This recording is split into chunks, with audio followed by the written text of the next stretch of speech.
I get why people want to summit mountains, but until they put a Hilton on top of Everest, I mean, count me out. Hey guys, and welcome to my channel. Today we're going to be doing a book review for another book of the month book, which is really exciting because I've actually gotten through a lot this month. And this book review is going to be about Breathless. I hate bugs. Anyway, this book review is going to be about Breathless by Amy McCulloch. Before I get into this, I just wanted to let you guys know, if you didn't know already, the author of this book, she actually climbed and summited the mountain she uses as like the reference for this book. I'm going to try my best to pronounce it. I looked up a couple different pronunciations of the mountain and they're all different. So I'm sorry if I chose like the wrong one, but I think so the mountain is Manaslu or Manasla. So I've seen two different pronunciations. I don't know which one to go to, but I guess I'll pick Manasla. Again, sorry if I picked the wrong one. Anyway, really fast, she became the youngest Canadian woman to climb Manasla in Nepal.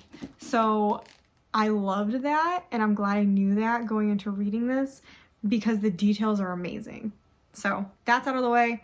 Let's talk about the plot. Journalist Cecily Wong has decided to take on the greatest challenge of her life, climb Manaslu, to get the story of a lifetime that could make her career. She's been invited on an expedition to climb the mountain from a famous alpinist climber called Charles McVeigh, who has decided he wants to climb 14 clean. So if you don't know anything about mountain climbing, there are a list of 14 8,000ers. So again, I feel like I need to explain some stuff about mountaineering. I know only what I know from documentaries and stuff. I am definitely not qualified to climb these mountains, but I do find climbing fascinating. 8,000ers refer to mountains that are over 8,000 meters tall. Over 8,000 meters is called the death zone. So any amount of time that you spend in that, above that 8,000 meters, you're actively dying. It is taking minutes off of your life. Cells are dying. Your muscles are being eaten. So it is such a tough challenge. And when they refer to 14, there are 14 of these in like the Nepali region. I don't know, it's like the Himalayas, Nepali region. And when they refer to clean, it is alpine style. Alpine style is no O's, no oxygen, and no fixed lines. So normally Sherpas, the group of people who live in this area, they go up and they climb it first and they fix ropes so the climbers can use them, so it makes the journey a little easier. But alpine style does not use these fixed ropes. They actually use different routes to get up these mountains. So they do it themselves, and to avoid speculation that they grabbed onto these ropes even once will ruin your alpine style climb. Anyway, that out of the way. Charles McVeigh is like the all-star in this book. He is on his very last mountain of the 14 Clean Challenge, and he has pretty much avoided interviews at this point until he reads an article by Cecily Wong, who is known as kind of a failure in the climbing community. She's failed to climb anything that she has done so far and kind of has made a name for herself as it. Charles McVeigh sees that article and decides he wants to bring her along and make himself a real challenge of, hey, I can do 14 clean, but I can also drag up people up the mountain who aren't climbers. So if she summits, she gets an exclusive interview with him that will make her career. And if that doesn't seem challenging enough for Cecily, it seems like someone is stalking them on the mountain, killing them off one by one. So this was such a fun read. I gave it a 4-star, but I kind of look at it fondly like a 5-star. I'll get to why it's only 4 and not 5, but I really enjoyed this. This is probably more 4.5, but we're gonna leave that at 4 because of certain reasons. I will give a disclaimer for this book. It is I would only read this book if you enjoy climbing. I would say it's about 80% climbing and 20% thriller. The thriller part of it is interwoven throughout the book, but it is very mountain climbing heavy. And that is because the author has so much experience. The details are phenomenal in this book. I personally watch a lot of climbing documentaries with my husband. I listen to a ton of podcasts about climbing. It's just something I'm fascinated by, even though I never, ever, ever do it. I have no desire to go do it, but I do find it very interesting. So I found this very interesting, and it actually made us go look for more documentaries after I read this. So if you don't like mountaineering or aren't interested in it, this might be very boring because it is very detail heavy in that aspect. So, disclaimer aside, the things that I liked, which were very numerous. I loved the atmosphere. The atmosphere was so good. Like, at times it was so eerie and creepy because you're on this giant mountain with bad stuff happening. So it's just, oof, it was so good. I also put on a like a blizzard in the background on YouTube. You have a bunch of channels that you can look up and they have sounds and stuff. So I looked up a blizzard and I played that while I was reading it, and that definitely helped with the atmosphere as well. And it was just so well done. Like, I could picture what the author was trying to give us, and I think that definitely comes with her experience on the mountains. So that was really, really cool. So very much enjoyed the atmosphere.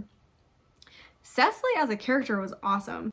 I feel like a lot of people might think she's whiny, but I think she was being gaslight. She was being gaslighted a lot in this book, and I think she handled it really well. She had some moments where she was getting a little hysterical, but I feel like she reacted appropriately. Sometimes when I read thrillers, people are just like, oh, someone around me is dying.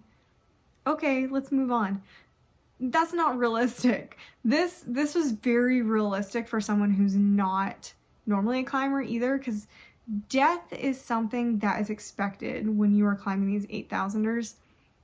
So she's not used to climbing them, so death to her is alien. So I really liked that the author was like, she didn't shy away from showing real emotion when death was happening around the character. So I thought she was a really strong character. It also had great female empowerment relationships. So Cecily, not really a big climber. It's controversial for someone who doesn't have a lot of climbing experience to climb 8,000ers, because there are normally only 1 or 2 routes up these mountains, and if you're not good at climbing, you're going to cause traffic jams, and that's actually normally what leads to frostbite and deaths. Mistakes happen when you're above these 8,000ers, and you start losing your mind, basically. You start hallucinating. And to avoid that, you want to get up the mountain as quick as possible and down the mountain as quick as possible. So when you have inexperienced climbers, it's an issue. But I really like the camaraderie in this book. Female climbers are not hugely famous. Like, there's just not that many. So having Cecily in this book, the author also included 2 other very, very strong female climbers who looked out for her, who were on her side, who made sure she felt welcome and it wasn't just a boys' club. So I absolutely loved the female relationships in this, and I thought they were very well done and felt very realistic to what it would be like on the mountain. So the things I liked aside, there's nothing really I didn't like. Something that could have been done a little bit better was the predictability. The reason it's a 4-star not a 5 is you pretty much knew what was happening from the beginning. I knew who was doing stuff. Again, I don't want this is not gonna have any spoilers, so I'm trying to work my way around not saying anything, but it was very obvious who was doing it. And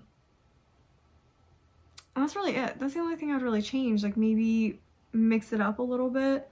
But this is her first thriller adult book, so I really hope she continues. I would love to read a nonfiction book about her climb. I think that'd be really good. Her writing is it's very beautiful. I love her writing. So I really hope, number one, she comes out with another thriller. That'd be really cool. I hope she comes out with another mountain thriller. And I hope she comes out with a nonfiction book. I would read that any day. Overall, I would recommend this to people who love climbing enthusiasts. I think they'd really enjoy this. People who love atmospheric books, you will love this book. It's really cool. You don't mind predictable endings. Like if you're okay with like a well-written book with good atmosphere, and you're okay with the predictable ending, you're gonna like this. Like me, I like atmosphere and the feeling of thrillers more than really the end. Like if it has a really good ending, I'm gonna love it. But if it's predictable, I'm gonna be like, oh yeah, that's fine. I love the rest of the book. And if you like strong female characters and their relationships, this is just a fun book. It is a fun thriller. Can be a little slow, but persevere through. It's really, really good. Very much enjoyed the experience of reading this. So that, I believe, is it for this book. Yeah, like, comment, subscribe. Let me know what you guys thought about this book, why you liked it, why you didn't like it. Otherwise, that is it for this book review, and I will see you guys in the next video.